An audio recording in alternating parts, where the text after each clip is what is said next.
La situation que nous vivons actuellement à travers ces tueries involontaires ou volontaires ne répond qu'à la quatrième loi de la nature, qui est la loi de la dualité.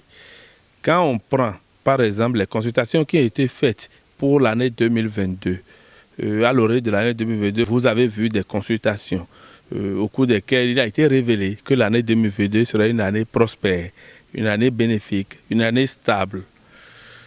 Mais il est intéressant de faire remarquer qu'il n'y a jamais un pour sans un contre.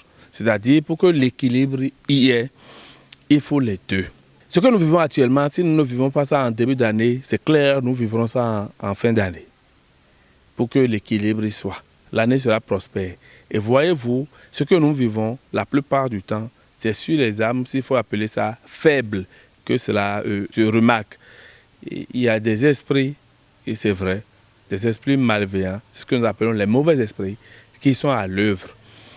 Et on a recommandé à tout un chacun, à tous les hommes, à tout le peuple béninois, de prendre certaines dispositions spirituelles en fin d'année, pour ne pas être compté parmi un bilan. Donc on a dit ces trucs-là. Donc les gens peut-être qui ont ignoré ces trucs-là ont la possibilité de vivre ça. Moi je leur dis qu'il vaut mieux agir que de subir. Là, ceux qui sont restés les bras croisés vont subir. Et les esprits-là auront le temps de les manipuler ou de prendre le dessus sur ces gens-là. Quand je prends l'exemple, par exemple, de la dame qui a poignardé son enfant, c'est sûr, cette dame-là, après le décès de l'enfant, va connaître un regret. Et donc c'est toujours comme ça se passe, où des gens vont se suicider, se mettre la corde au cou, et après, on parlera de suicide. Est-ce que ces suicides sont vraiment volontaires? C'est des esprits, c'est des trucs qui les poussent à aller jusqu'à l'extrême. Et quand c'est des gens qui ont des âmes faibles, comme on le dit, des gens faibles d'esprit, facilement, ils obtempèrent, ils obéissent au doigt et à l'œil, je dirais, des mauvais esprits. Et ça devient récurrent, en fait, que des gens se donnent la mort ou donnent la mort à leur prochain, alors que la vie, elle est sacrée. Ça, c'est une vérité, elle est sacrée. Et on nous a même dit dans les 10 commandements de Dieu tu ne tueras point.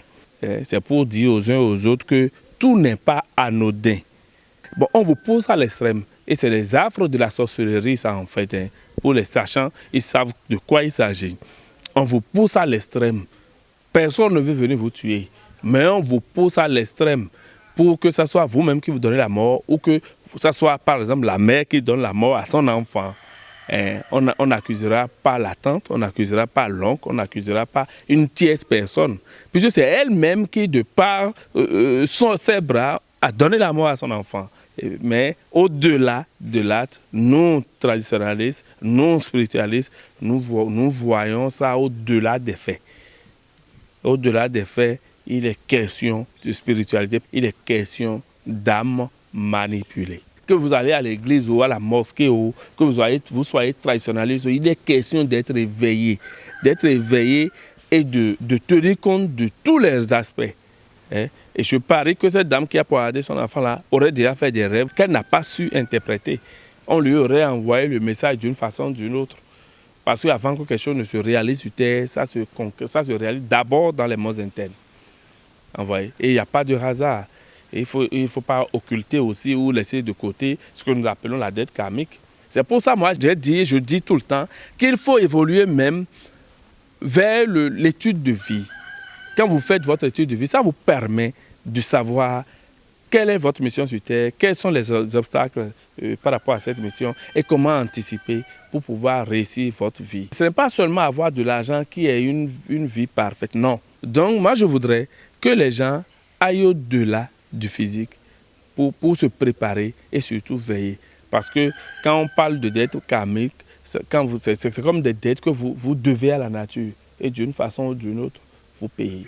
On ne peut pas mettre ces différents événements dans un bloc pour en parler. Il faut analyser au cas par cas.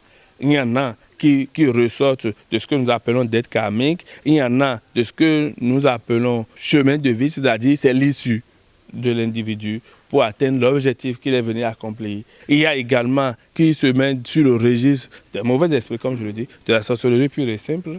Donc, il faut analyser ça au cas par cas. Et nous, du gardien du temple, de notre côté, nous voyons, nous observons, nous interprétons et nous apprécions. Par rapport à ces différents événements, nous recommandons, et moi en particulier, Brice de Siovo, la feuille de Fétis Junior, je recommande aux gens d'être éveillés. D'être éveillés pour ne pas succomber à la tentation. Parce que quand vous êtes éveillé, vous avez la possibilité de vous d'épargner beaucoup de dates, je dirais, mauvais à vous-même et à vos compatriotes. Donc de rester éveillé et de prier, de ne pas se négliger, de ne pas laisser un vide autour de soi. Hein.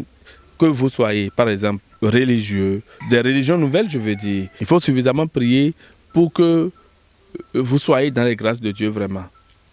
Puisque on nous a dit que Jésus-Christ reviendra, il faut vivre d'espoir, rester éveillé, prier suffisamment et être de bonne foi.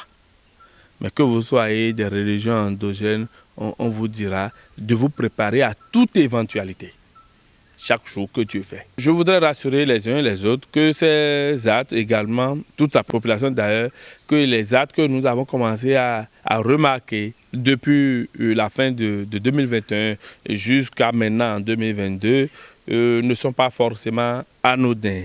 Et que de toute façon, il n'y a pas de peur, il n'y a pas de panique. Chacun n'a qu'à prendre ses dispositions spirituelles. Nous autres garants de la tradition, nous allons évoluer dans ce sens pour que les mânes de nos ancêtres puissent apprécier et accepter nos différentes offrandes pour que la stabilité puisse régner dans la cité, dans notre chère patrie, le Bénin.